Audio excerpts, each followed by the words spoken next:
Hello students. इस lecture में हम कंटिन्यू कर रहे हैं examination problems of in AS1।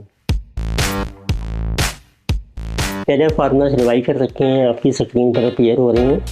Formulas हम बार बार आपको दिखा रहे हैं ताकि आपके माइंड में बैठ जाएँ अच्छे से। और बहुत सारे क्वेश्चन हम कर रहे हैं, वो इसलिए कि आपको हर क्वेश्चन में कोई ना कोई नया पॉइंट मिलता है, तो आप हर क्वेश्चन को अच्छे से समझिए, तो उसी से आपकी प्रैक्टिस होगी।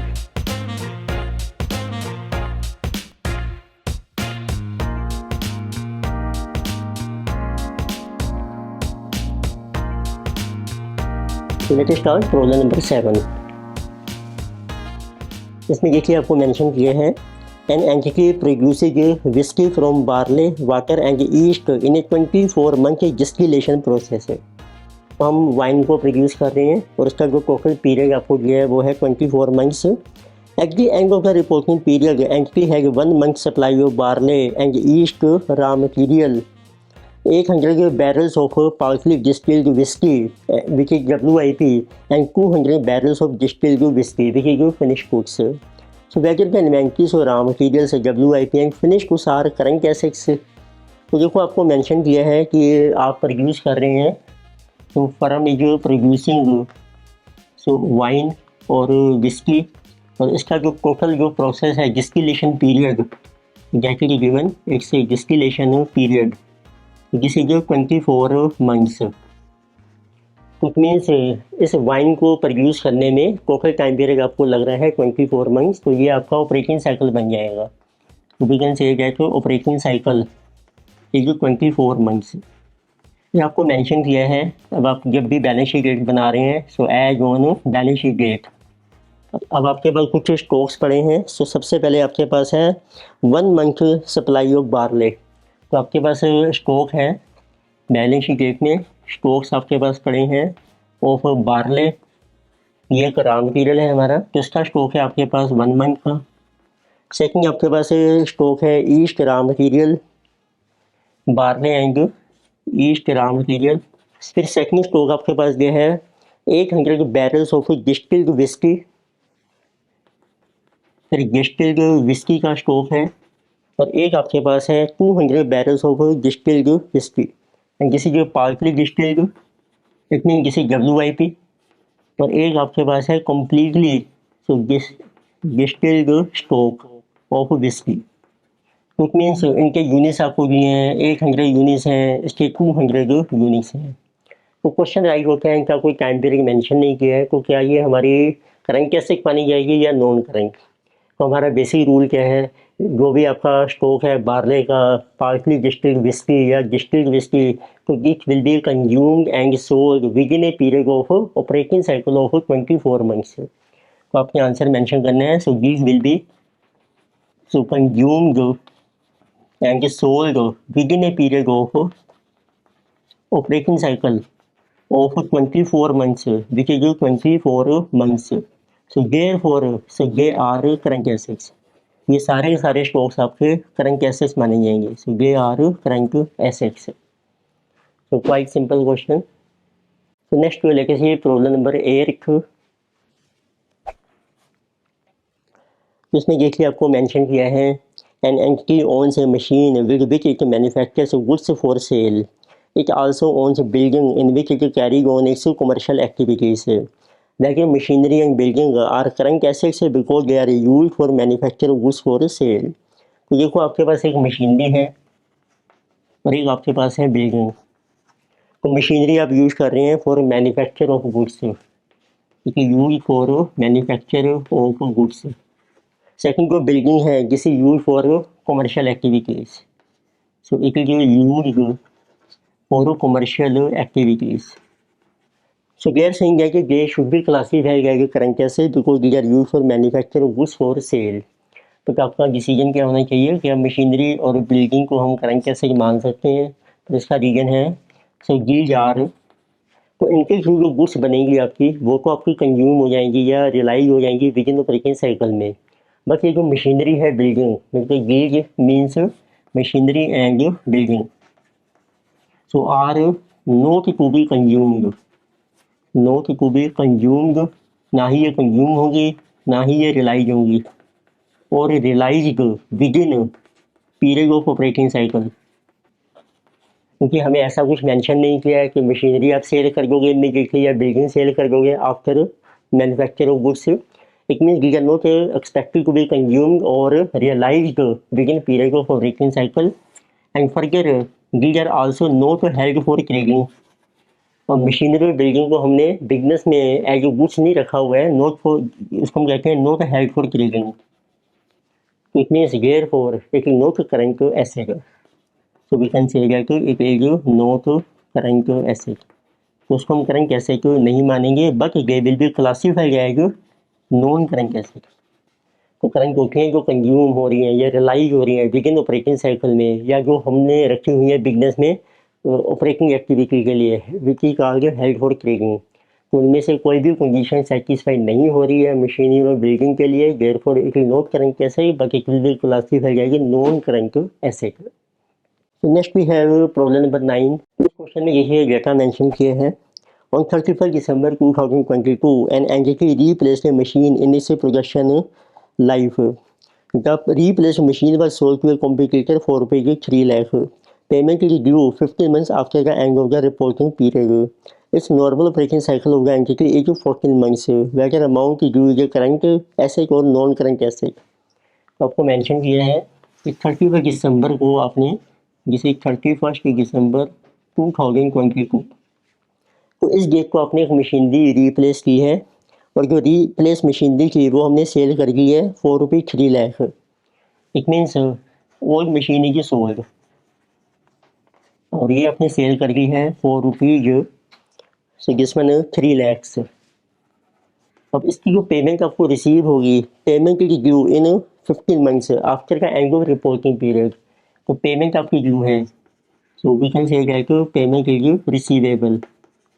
ये पैसे आपको मिलने हैं, रिसीवेबल है, but after 15 months from balance sheet date. It means आपकी बैलेंस शीट है इसमें 31 दिसंबर की. And they are saying that operating cycle जो है एंटिटी का वो है 14 months का. तो operating cycle is of 14 months. तो वैसे this receivable is current asset और नॉन करंट.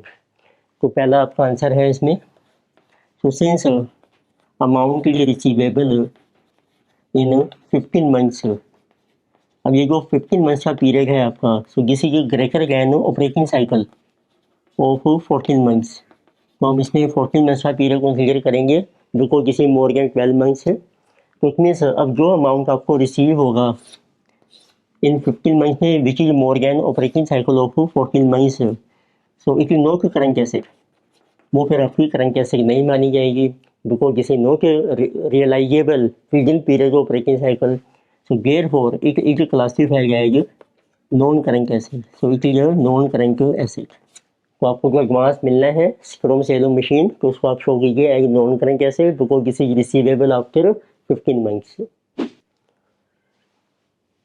तो नेक्स्ट लेते से प्रॉब्लम नंबर 10.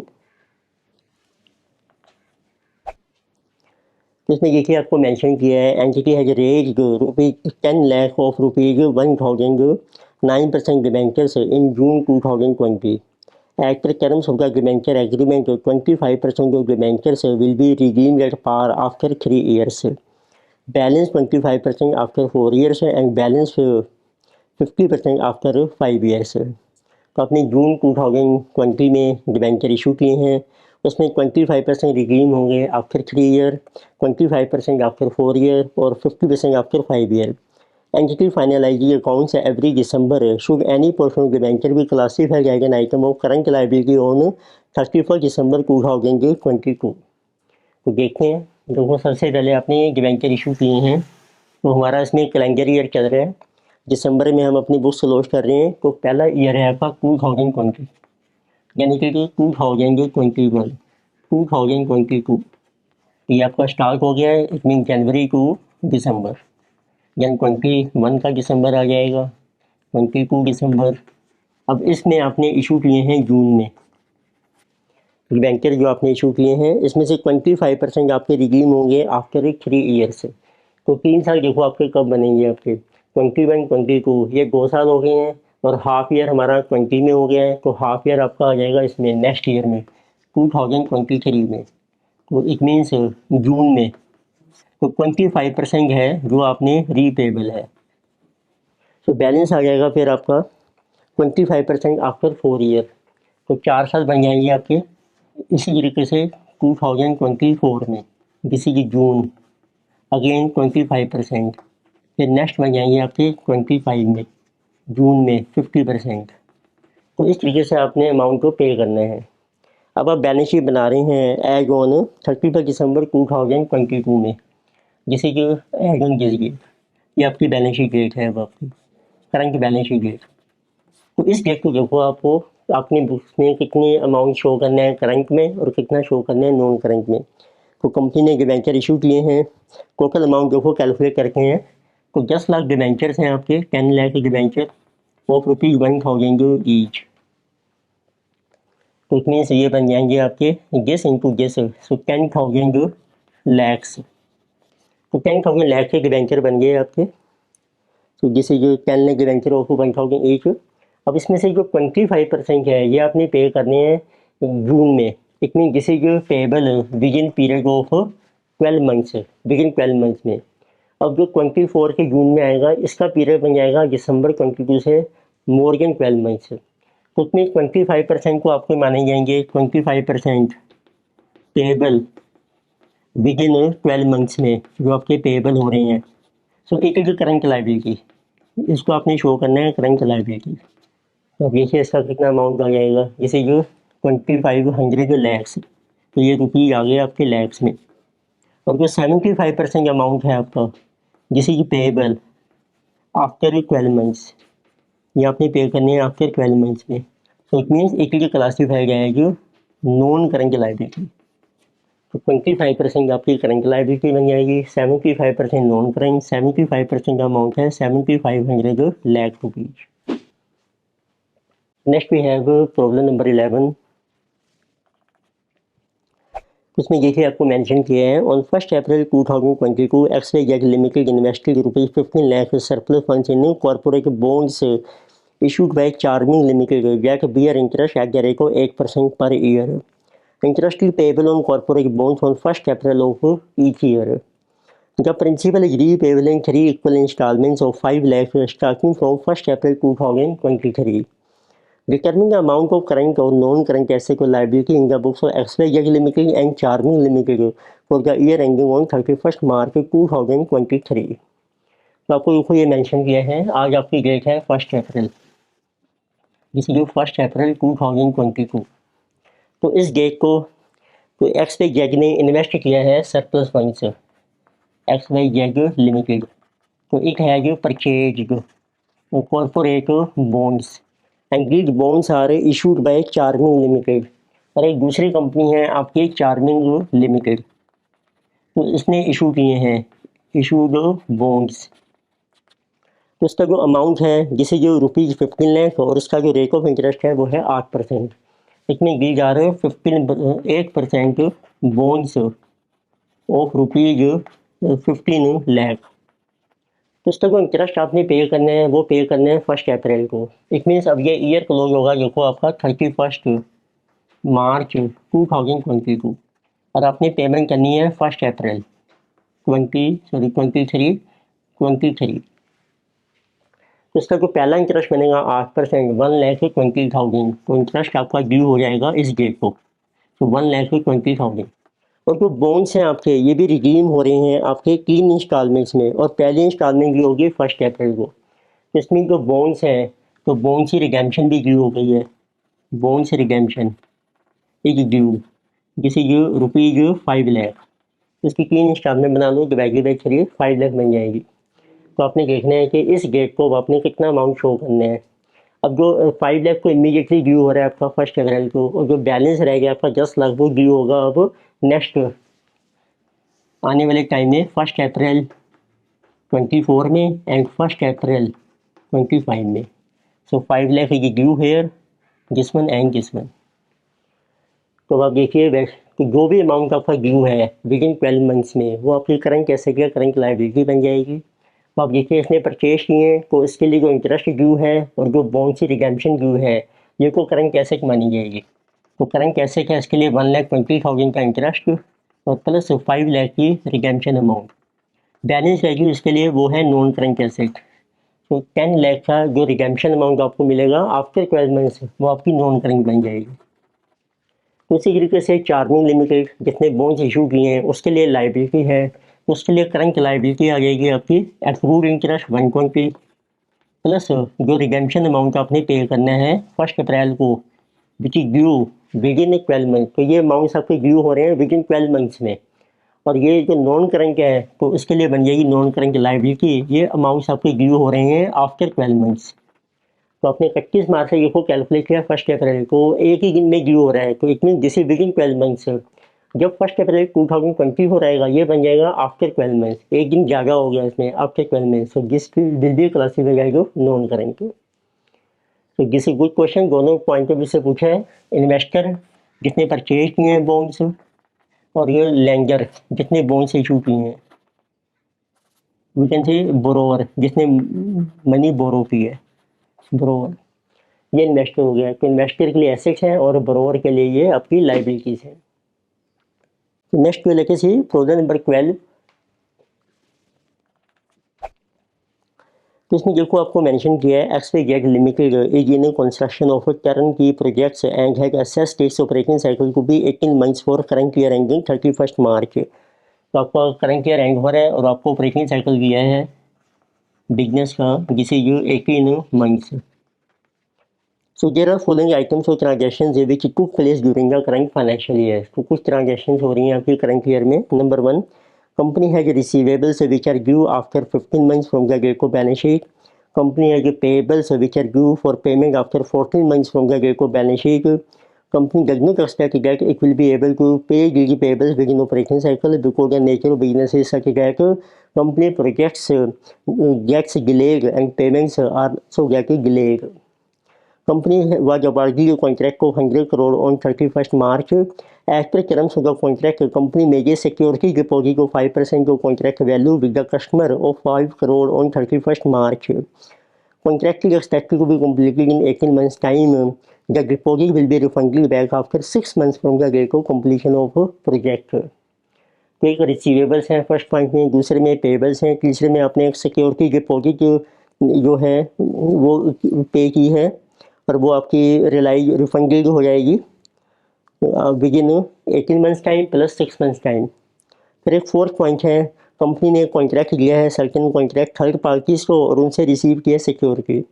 तो थर्ड में हमने सिक्योरिटी जो है वो पे की है, फोर्थ में हमें रिसीव हो रही है of rupees 2 crore up to 31st March which are repayable on completion of contract, but if contract is cancelled before the contract term of 18 months then it becomes payable immediately। ये security deposit आपको वापस करनी है with in 18 months में, पर यदि आपका contract cancel होता है then immediately. But company does not expect the cancellation of contract. अब उन्होंने डिफरेंट केसेस आपसे पूछे हैं, आंसर क्या अब। Number 1, company wants to present trade receivable as a current despite the fact that these are receivable in 15 months time। तो आपने बताना है कि जो रिसीवेबल्स हैं वो आपके करंट है कि नॉन करंट, कंपनी इसको करंट शो करना चाहती है। तो फर्स्ट केस है आपका, तो आप देखिए आपको मेंशन किया है कि जो रिसीवेबल्स हैं, receivables these are realisable within period of जिसे ये 15 मंथ्स। अभी जो 15 मंथ्स का पीरियड है जिसे जो लेस देन ऑपरेटिंग साइकिल है आपका 18 मंथ्स का। तो इट मीन्स जो भी आइटम आपकी सेटल हो रही है या रिलाई हो रही है within period operating cycle वो करंट मानी जाएगी। तो कंपनी जो correct, so it is current asset. Second देखो आपको मेंशन किया है कंपनी हैज सम पेबल्स हैं which are due after 14 months, but company does not expect that these will be payable within period of operating cycle, क्योंकि आपका project delay हो जाता है। तो it means now we are given payables and these are after 14 months. और आपको ये mention किया है सेकंड पॉइंट में company want to present payable as non current despite the fact that these are due with in operating cycle. पर ये आप पे कर रहे हैं, पेबल है आपके after 14 months and this is also less than operating cycle. तो उसका जो पीरियड है जिसे less than operating cycle of 18 months. अब एक पॉसिबिलिटी है कि आप इसको टाइम पर पे कर पाओगे या नहीं, आपका प्रोजेक्ट टाइम पर कंप्लीट होगा कि नहीं, उसको कंसीडर नहीं करेंगे हम। Since these are payable after 40 month which is within period of breaking cycle, so it is classify जाएगी current liability. It is current liability, so we can not classify it as a non current liability. Third point, तो third में दिया था company was awarded a contract and as per terms company major security deposit of 5%। Company ने कुछ security deposit पे की है, company made security deposit जिसे जो ऑफ रुपीज 5 करोड़, तो ये रिफंडेबल है आपकी। अब देखो रिफंडेबल कितने टाइम में होगी, जिसे रिफंडेबल है after 6 months from date of completion of contract. तो उसमें कॉन्ट्रैक्ट आपका कंप्लीट होगा 18 महीने में, और उसके बाद 6 महीने और लगेंगे आपको इसको रियलाइज करने में। तो जिसे रिफंडेबल आफ्टर, तो 18 प्लस 6 दैट इज 24 मंथ्स। अब आपका रूल आ गया है, जो भी अमाउंट आपका रियलाइजेबल है within period of breaking cycle वो को करंट माना जाएगा, but this amount is realisable within 24 months which is more than operating cycle of 18 months. It means if any amount is realizable after period of breaking cycle, so it will be classified as a non-current. तो it is a non-current asset, ये आपकी non current asset मानी जाएगी। फिर एक आपको दिया है नंबर 4 पॉइंट। फोर्थ में देखो आपको मेंशन किया है, company has also given certain contracts to third parties and have received security deposit from them of 2 crore. हमने कोई कॉन्ट्रैक्ट लिए हैं, उससे सिक्योरिटी डिपॉजिट आपने रिसीव की है, and this is repayable on completion of contract, पर आपने इसको पे करना है ऑन कंप्लीशन के time. But if contract is cancel before contract का term of 18 months then it is payable immediately. तो इट मीन्स फोर्थ में आपको मेंशन किया है company has received security deposit and this is refundable, और ये आपने रिफंड करनी है। इस केस में है ये आपकी पेबल, तो कितने टाइम में करनी है आपने, विदिन आपने पे करनी है on completion of contract. Contract का टाइम है हमारा operating cycle, it mean begin period of operating cycle. तो ऑपरेटिंग साइकिल है आपका 18 मंथ्स का, और यदि आपका कॉन्ट्रैक्ट कैंसिल भी हो जाता है तो आपको पे करनी पड़ेगी इमीडिएटली और immediately, this is on cancellation. तो दोनों ही केसेज में आप इसकी पेमेंट कर रहे हैं begin period of operating cycle में या इमीडिएटली, ये भी बिगिन ऑपरेटिंग साइकिल है। देयरफॉर एक इज करंट लायबिलिटी, ये आपकी करंट लायबिलिटी मानेगी।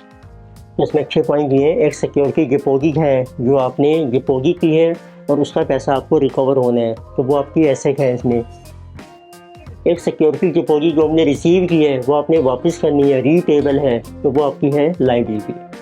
तो वैसे करंट और नॉन करंट वो हमने डिटर्मिन किया on the basis of period of operating cycle. इस लेक्चर में हमने कुछ एग्जामिनेशन प्रॉब्लम डिस्कस की, mainly based on operating cycle to classify current asset और नॉन करंट एसेट, और करंट लायबिलिटी और नॉन करंट लायबिलिटी। तो फर्दर प्रॉब्लम्स कंटिन्यू करेंगे नेक्स्ट लेक्चर में। वीडियो आपको अच्छी लगती है सब्सक्राइब कीजिए, लाइक कीजिए, शेयर कीजिए and recommend to your friends. Thank you.